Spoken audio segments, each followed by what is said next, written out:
नाज़रीन इकराम, इस वक्त हम पंजाब हाउस इस्लामाबाद में मौजूद हैं और शहर इक़्तिदार का मौसम जो है वो बहुत ज़्यादा सुहाना हो चुका है। लेकिन इस सब में हमारी एक बड़ी अहम और बड़ी तफसीली मुलाकात हुई है पंजाब में। बड़ी एक इम्पॉर्टेंट पोजीशन है, कोई इम्पॉर्टेंट पोजीशन ना होते हुए भी मुनस इलाही साहब की के साथ मुलाकात हुई है हमारी, और इस मुलाकात में कुछ बड़ी अहम बातें उन्होंने की हैं और कुछ ऐसे मामलात हैं जो इससे पहले डिस्कस नहीं हुए। एक जानिब चूंकि रूमर्स भी हैं पंजाब हुकूमत के खात्मे के लिए लंदन इस वक्त इंपॉर्टेंट हो चुका है। सेकंड पॉइंट यह है कि परवेज इलाही लंदन क्यों गए हैं, और इस सारे एपिसोड के बाद ये जो हुआ और चौधरी बरादरान का खानदान एक तरह से बिल्कुल एट द वर्ज ऑफ, आप कह सकते हैं, टूटने के करीब है। इस सब के बाद भी चौधरी परवेज इलाही की एक बड़ी अहम तरीन मुलाकात हुई, और ये मुलाकात हुई उनकी अपने सबसे करीबी साथी चौधरी शुजात हुसैन से। ये मुलाकात क्यों हुई, इसकी रीज़न भी बताई है, और इस वक्त पॉसिबिलिटीज़ हैं और बहुत सी। लॉन्ग मार्च के हवाले से उसमें शिरकत पाकिस्तान मुस्लिम लीग काफ करेगी या नहीं करेगी, हाशिम डोगर का एक बयान और उस बयान के ऊपर वजाहत के पंजाब गवर्नमेंट लॉन्ग मार्च को सपोर्ट नहीं करेगी, ये सारी की सारी चीज़ें उन्होंने बताई हैं और मैं एक एक करके सारे पॉइंट्स आपके सामने रख देता हूँ। सबसे पहले तो ऑब्वियसली वही कि हमारा एक बड़ा अच्छा रिश्ता भी है और अभी तक मुनस इलाही जो है उनकी चौधरी शुजात हुसैन से कोई मुलाकात नहीं हुई। अलबत्ता चौधरी परवेज इलाही की एक मुलाकात हुई, और इनके चूंकि बिजनेसेस बहुत ज्यादा एक साथ हैं और जो बिजनेसेस हैं उनकी वजह से ये लोग मिले हैं, और इस मुलाकात के अंदर और कोई चीज़ डिस्कस नहीं हुई। एज पर मुनस इलाही आप कह सकते हैं कि कुछ भी डिस्कस और नहीं हुआ सियासी, सिर्फ बिजनेस के मामलात, चूंकि पार्टनरशिप है और मिलना जो था वो बहुत ज़रूरी था, तो ये मामलात जो हैं ये डिस्कस हुए। इसके साथ ही साथ उन्होंने और भी कुछ चीज़ें बताई हैं। एक तो जो पंजाब में मरियम नवाज शरीफ साहिबा हैं वो कहती हैं, और ऑब्वियसली पाकिस्तान मुस्लिम लीग का नवाज का भी ये मौक़िफ़ है कि हम पंजाब में हुकूमत की तब्दीली कर देंगे, और जो काफ लीग के अपने एमपीएज हैं, 10 एमपीएज हैं, उनमें से कुछ एमपीएज उधर चले जाएंगे, 6 इधर रहेंगे, 4 उधर चले जाएंगे, 6 उधर चले जाएंगे, 4 इधर रहेंगे। इसके ऊपर बड़ी तफसील से उन्होंने कहा कि कोई इतने ज्यादा तो है नहीं, तो मैं उंगलियों पर गिनकर आपको बता देता हूं कौन कौन से एमपीएज हैं और वो क्यों नहीं हमें छोड़ेंगे। उन्होंने फिर उनकी जारी बात है जो वफादारियां हैं या उनके साथ जो लिंक्स हैं या फिर जो खानदानी ताल्लुकात हैं या फिर जो माजी में उनके ऊपर इससे भी ज्यादा प्रेशर डाला, तो उन्होंने एक तो एमपीए चौधरी परवेज इलाही, फिर बाकी सबका भी नाम लिया मुनस इलाही साहब ने, और मुनस इलाही साहब जो है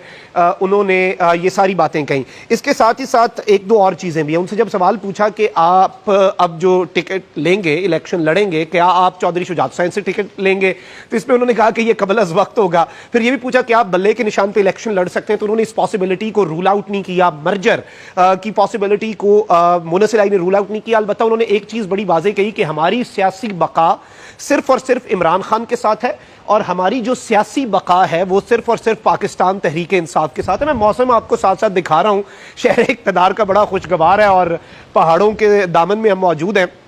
तो पॉलिटिकल डिस्कशन तो साथ साथ होती रहती है। अब दो चीजें, एक तो ये कि जो हाशिम डोगर साहब की स्टेटमेंट है, और दो चीजें हमारी रह गई हैं। एक है जी चौधरी परवेज इलाही जो हैं वो क्यों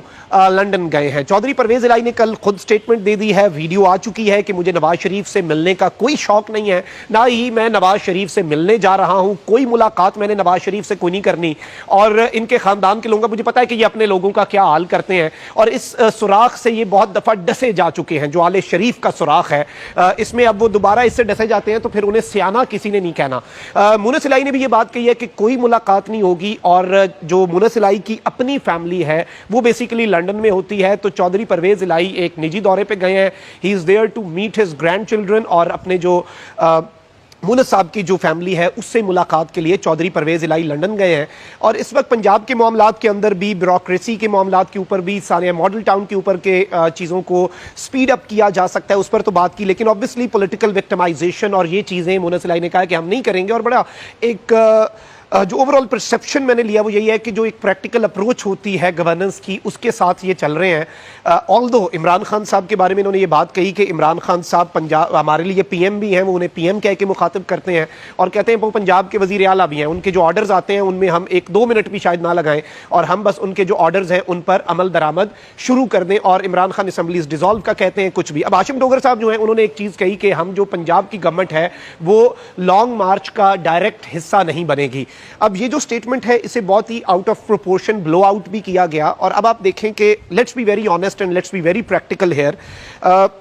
क्या पंजाब की गवर्नमेंट जो है उससे कोई एक्सपेक्ट करता है या पाकिस्तान तहरीक इंसाफ खुद एक्सपेक्ट करती है, उसका सपोर्टर एक्सपेक्ट करता है कि जी हुकूमती गाड़ियों के अंदर बंदे लादे जाएं, पंजाब पुलिस जो है वो बिल्कुल सहूलत प्रोवाइड। देखें, एक चीज़ है, मुनसलाई ने इस बारे में वजाहत की है कि ये नहीं कि हम उसका हिस्सा नहीं है। ऑब्वियसली ये है कि हम उस सारे मामले के अंदर फैसिलिटेशन ज़रूर कर सकते हैं कि जहाँ जहाँ रूट लगे वहाँ पर सिक्योरिटी, वहाँ पर एम्बुलेंसेज हों, नाखुशगवार वाक़ई की सूरत में अस्पतालों को हाई अलर्ट किया जाए, रास्ता ना रोका जाए, यही बहुत बड़ी बात होगी। तो ये नहीं है कि वो स्टेटमेंट जो है उसका मकसद और मतलब ये निकाला जा सकता है कि पंजाब की गवर्नमेंट इस तरह से जो स्टेट की मशीनरी होती है, जो सूबे के वसाइल हैं, उन्हें इस लॉन्ग मार्च में इस्तेमाल नहीं करेगी। और let's be very Frank here, वो बनती भी नहीं है। और अगर पाकिस्तान तहरीक इंसाफ वो करती भी है तो वो उतना ही काबिल मजम्मत है जितना नून लीग का रियासती वसाइल को इस्तेमाल करना है, और उस पर भी फिर उतनी बात करनी चाहिए। अब यहां पर जो दो तीन चीजें और हैं वो बड़ी इंपॉर्टेंट है,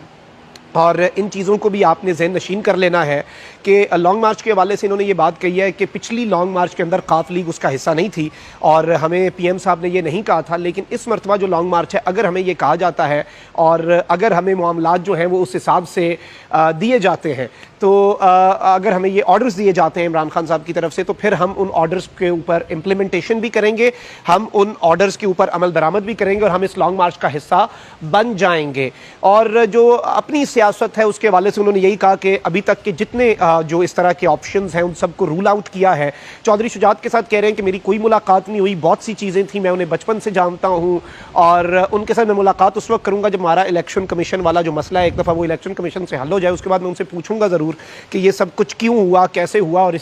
इस नहज पर ये मामलात जो है ये क्यों कर पहुँचे। तो ये सारी चीज़ें उन्होंने कहा कि मैं उनसे पूछूंगा ज़रूर। तो ये एक मैं समझता हूँ बड़ी इंपॉर्टेंट मीटिंग थी, क्योंकि ऑफ द रेकर्ड चीज़ें भी बहुत सी होती हैं, बहुत से ऐसे मामलात होते हैं, बहुत सी ऐसी कैंडिड बातें होती हैं, बड़ी खुली डुली बातें होती हैं जो डायरेक्टली नहीं करते। तो वो जाहिर बात है जो ओवरऑल परसेप्शन है वो भी मैंने बता दिया, जो बातें बताने वाली थी। और खान साहब के बहुत से प्लान्स भी हैं, ये खान साहब से कल मिले भी हैं। और मैं ये बात वैसे करता आया हूँ कि ये जो इस वक्त काफ लीग पीटीआई को धोखा दे देगी, ये परसेप्शन नून लीग को बड़ा फेवर करता है कि अभी से ही खलीज पैदा कर दी जाए, अभी से इन दोनों